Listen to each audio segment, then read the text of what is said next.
Hi. So we're about to start chapter 6, Mishnah 1.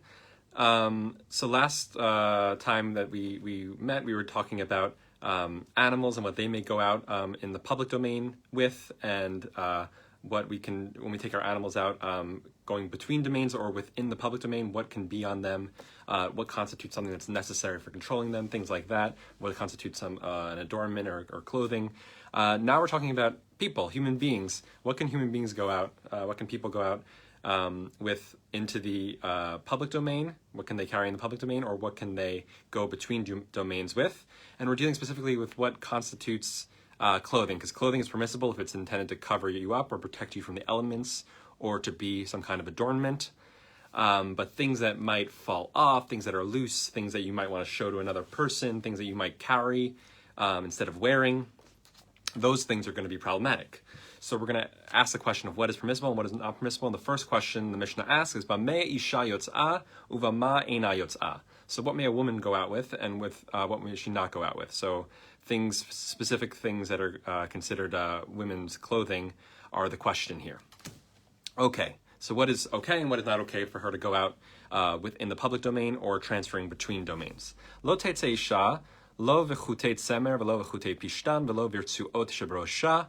A woman may not go out with woolen threads or with linen threads, nor with straps that are on her head. So all of these are some kind of thing for braiding into her hair or tying her hair, some kind of hair accessory. And we're going to see the next phrase is going to help explain why this is the case. Why does it say that? V'lo titbol bahen ad shetirapem.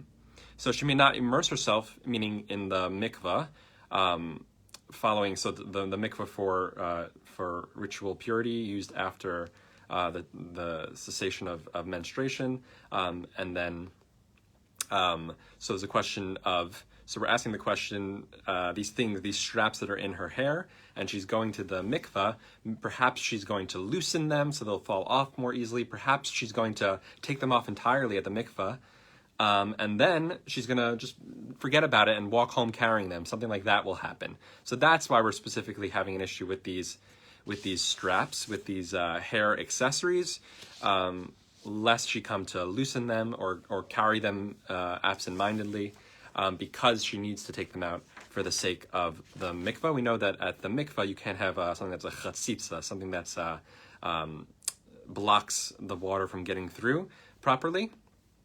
So we know that the straps in her hair are going to become an issue. She's going to either loosen them and they'll fall off, or she's going to forgetfully carry them. So we're concerned about this, and that is why we're specifically concerned about those hair adornments. Moving on in this Mishnah, v'lo v'totefet, v'lo v'sanbutin, bizman she'enan tfurin. She may not go out with a frontlet nor with head bangles when they are not sewn. So this is some kind of jewelry adornment up here, and something that maybe attaches them, or an attachment to them to add more decoration. So it is an adornment, but when they're not sewn, so they're not sewn to her head covering, we're concerned that she's going to take it off and want to show it to someone. If it's sewn to her head covering, she won't remove her head covering in public. She'll know not to do that. But if it's not, she'll say, "Oh, this jewelry, I want to show it to my friend," and then there's more of a concern. So it's only a problem when they're not sewn. V'lo v'chavul lirshut harabim, and this is some kind of forehead pad thing, so it's also some kind of adornment that maybe is loose and a word will come off, or that she's going to show to someone. So that's also a problem. V'lo v'ir shel zahav, v'lo v'katla, v'lo v'inzamim, v'lo b'taba'at she'ein aleha chotam. So she might go out with it says ir shel zahav, like a city of gold. So the explanation says that has to do with some kind of pin or head adornment that has like a golden image of Jerusalem, nor with a necklace, nor with a nose ring, nor with a ring that bears no signet.